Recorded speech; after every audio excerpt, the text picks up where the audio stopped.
We end 1979 with another ancient board game and an overview of the year in video games in this Atari archive. The final VCS game we'll be looking at from the 1970s was really a long time coming.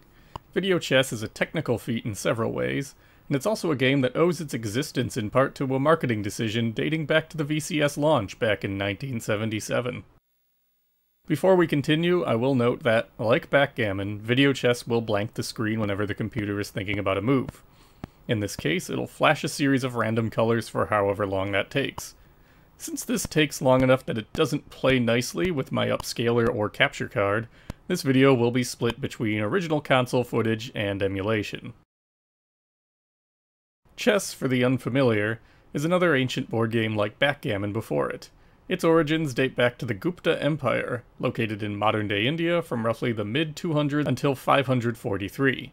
From there it spread westward, with some rule changes as chess, reaching as far as Europe by the year 1000 and becoming modernized in its current rule set around 1500.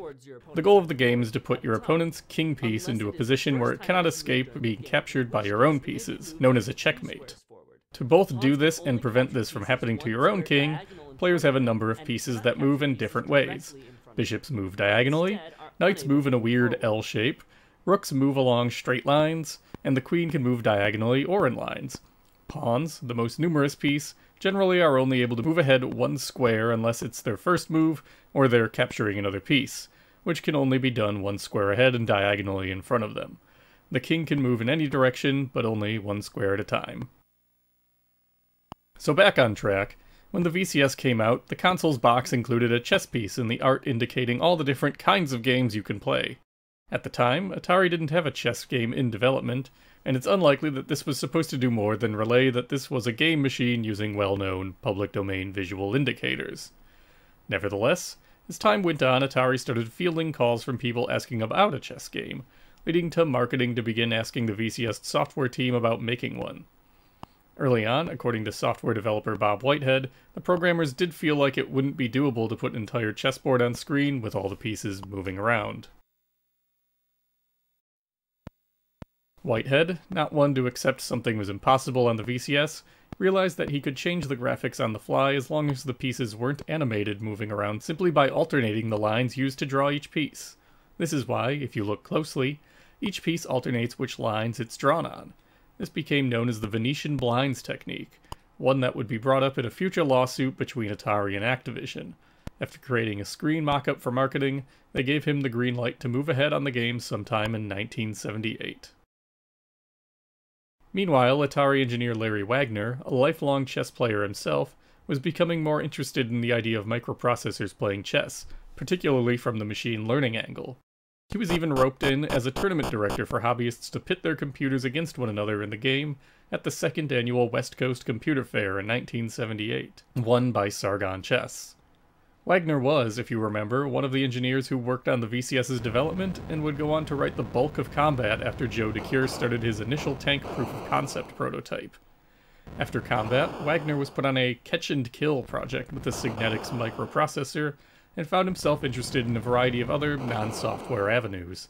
The idea of getting a chess program on the 6502 processor interested him into coming back around to software, and he wanted to give it a shot, joining Bob Brown's Advanced Research Projects team to work on the game. After declaring that he could write an algorithm to make a game run on the VCS, Wagner would collaborate together with Whitehead, with additional assistance from Julio Kaplan, a chessmaster and consultant interested in computer chess games. Wagner primarily worked on the program algorithm for the computer opponent at home, programming in Fortran using a timeshare system. For 6 months, he said, he had between 5 and 8 chessboards set up to test and tweak his algorithm in different circumstances, a situation that has, incidentally, led to him barely playing chess since. 64 bytes of the VCS's 128 bytes of memory were dedicated to the display and position of objects on the screen, so Wagner had all of 64 bytes to work with for his game's decision tree algorithm. Whitehead, an expert VCS coder by this point, was able to translate Wagner's Fortran algorithmic code into an assembly language, table-driven format that the VCS microprocessor could understand and also that would fit on the cart. This was then married to the display he had put together. Whitehead also worked on the algorithm himself, with help from Kaplan since he wasn't much of a chess player, and ultimately the three of them produced a game that could look ahead a handful of moves and weigh the value of each piece and each move to determine how it would counterplay. Whitehead notes that the computer is weak on its opening, but can play a pretty decent game beyond that point. The screen blanking when the computer is moving was simply a consideration of processing time and power. Typically, the computer is only doing its calculations during the video blank period, when it's not directly drawing anything on screen. This is typically somewhere around a 90-10 split between visual data and the CPU thinking. This wasn't going to work for a game like chess, so Wagner and Whitehead opted to have the screen blank out to allow the CPU its full processing power to consider its next move. Around this time, Whitehead said, Sargon Chess was published through an advertisement in Byte magazine. The gold standard chess program of its time, its release lit a fire under Whitehead and Wagner to see if they could make their little game more competitive. Maybe not to the degree that it could beat Sargon, but enough to make it a stronger challenger. But doing so would require more program space than they had to work with. Video Chess already was running on a 4K cartridge, a rarity since Brown's research group was the only ones with permission at the time to use them. And the VCS itself can only recognize 4K of program space at a time. This could be expanded upon using additional hardware on the cartridge itself to allow for bank switching, essentially allowing developers to retain part of their game program off-site in the cartridge that can be called up when necessary. The two men tried to pitch their managers on developing a bank-switched cart to release a better Video Chess, but Atari ultimately decided not to move ahead with this bigger version of the game. The company didn't hold out for long, however. Within a year, Whitehead said, they were developing their own bank-switched carts, allowing for up to 8 kilobytes of program space. By this point, both Wagner and Whitehead had left the company. Atari did seemingly develop a 6K version of Video Chess that used bank switching, as a prototype unit turned up some years ago at Atari founder Nolan Bushnell's house under the title Computer Chess. This version doesn't have some features fully implemented, but does include board coordinates. Whitehead didn't know much about its provenance, so when it was made and why remains unclear. Video Chess was something of a prestige release for Atari, which suggested the game be sold at a higher price tag than most of its offerings, nearly $40, the same price that the company marked down for Backgammon and Indy 500 with its driving controllers.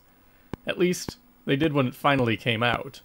Early advertisements for Video Chess indicated it was coming soon, but then it simply vanished from newspaper advertising until it finally debuted in November.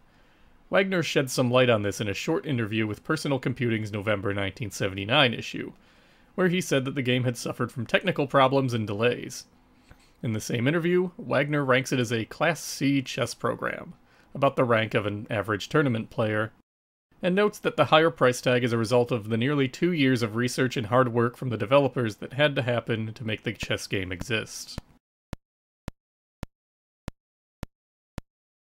So how did Wagner and Whitehead do with Video Chess? I'll be the first to admit I'm not a strong chess player, but the game does put up a good challenge for a crummy to average player. The select switch allows you to choose how strong an opponent you want between 8 levels, which in turn also changes how long you have to wait for the computer to think between moves, up to 10 hours at the highest setting. Interestingly, the 8th difficulty level is actually a beginner's mode, where the computer takes only up to 10 seconds to plan its moves. This might be the first VCS game to have a specific skill level for young or new players. The left difficulty switch allows you to set up the board however you want, while the right switch determines if the player or the computer controls the white pieces, which move first. All the rules of chess are implemented in this version of the game, and the manual does a pretty good job of explaining what each piece does and how the game is played. Video Chess isn't my favorite chess program out there, but it's a solid version. If, like me, you're a complete amateur, especially one who is rushing moves for video making purposes, even the 2nd difficulty level is enough to give you a hard time. Reportedly, the game does feature a glitch at the level 6 and 7 difficulties, where the computer will move pieces around during its thinking phase and never move them back. What I've read is actually happening is that the pieces disappear from the board, but will reappear if the controller is moved. I didn't sit around for 10 hours to make sure this was the case, in fairness, and Wagner and Whitehead did not know anything about this particular glitch.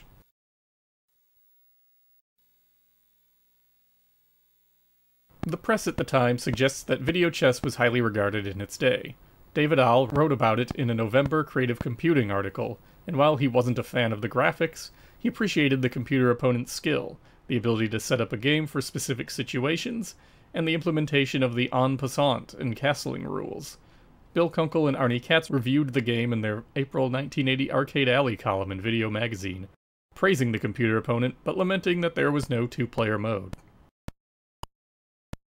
If you owned a home video game console and were a chess fan during the VCS's heyday, you didn't have a lot of options.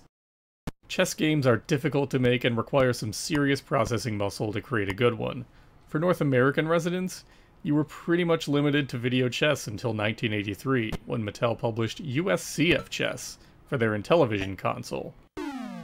The only Intellivision game to have extra RAM built into it, the game was a team effort from Teletape Incorporated, which did the gameplay programming, and Russ Ludwig, who worked on the user interface.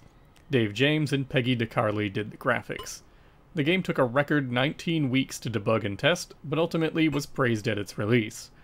Bally had announced a chess game for the professional arcade console at the January 1980 CES show, but it never came out. A basic two-player chess game was written for the BASIC cart, but never anything with a computer opponent. Europeans had a few more options for their chess fix, though. The West German Channel F variant, the Saba Video Play, received its own chess game, and though it's unclear when exactly it came out, it seems to have been available while Fairchild was still selling the Channel F into 1979. According to Fairchild engineer and father of the Channel F, Jerry Lawson, during his talk at Classic Gaming Expo 2004, Saba was struggling to sell the system and requested a chess game be made, as that was something they knew would sell in their own country. Lawson said the game was functionally packed in with the console, and it was sold as a chess-playing game system. This way, people who already owned it would be interested in checking out the other games Saba had to offer. Known as Super Chess on internal Fairchild documents currently held at the Strong Museum of Play, this game featured a red light on the cartridge that would indicate when the computer is thinking about its next move, a handy feature that Lawson said let you know your console hasn't frozen up. It does play a pretty good game of chess, though I haven't found anything to suggest how well Saba's ploy played out. They didn't seem to be the only company who had the same idea, however. The European Odyssey 2, the Videopack G7000, received a whole chess module with its own microprocessor to run the game in 1982. With this, we close the book on Atari's 1979. The home gaming landscape has shifted further over the course of these 12 months. By the end of the year, Fairchild had sold the rights to its video game division to Zircon, which would work on clearing out old stock before selling the Channel F's final batches of new games over the next couple years. APF had refocused its efforts on the Imagination Machine, a full computer expansion of the MP1000 that was critically praised but sold poorly. Bally still struggled with its professional arcade production issues throughout the year, but continued to promise a full computer expansion for the platform.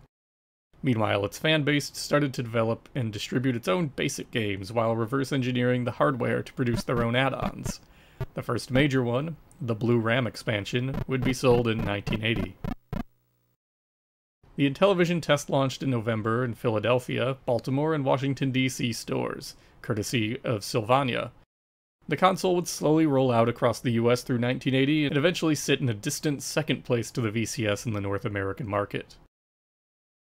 And Magnavox is still chugging along, albeit reluctantly, with its Odyssey 2 platform, supported and championed largely by Ed Averitt. Averitt had convinced the company to keep the platform alive by designing a prodigious number of games, with his wife Linda Averitt doing the heavy lifting of programming many of them. Sales of the console were stronger than its detractors and Magnavox anticipated, and while they didn't rival what Atari was doing in 1979, they were strong enough to keep it alive. Atari itself sold an estimated 600,000 VCS units over the year, bringing the install base to over 1 million machines. At Atari itself, the company's star consumer division developers have left the company over the summer, annoyed with the lack of credit and poor compensation. They'd go on to found Activision, the first third-party game company, and their success would lead to a continued brain drain in the coming years as Atari's developers leave to form their own companies. The company would hire new game devs, and folks like Rob Fulop Rick Morer, Carla Meninsky, and Carol Shaw would go on to make huge hits for Atari, and in some cases elsewhere. But a precedent has been set. Developers could leave Atari and apply their skills elsewhere. Atari did successfully launch its 8-bit computers in 1979, though struggles with getting FCC approval drove up production costs and with it, price tags.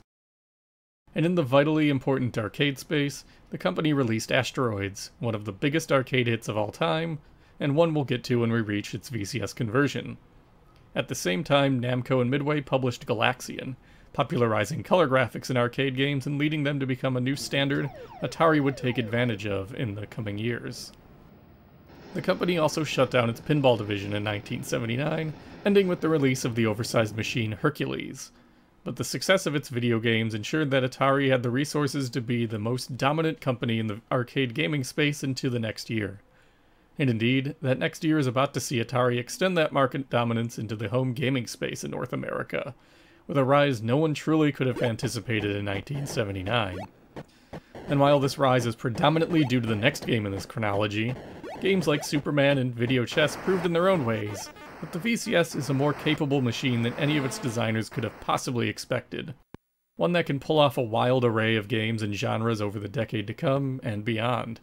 It was truly a strong note to end the year on.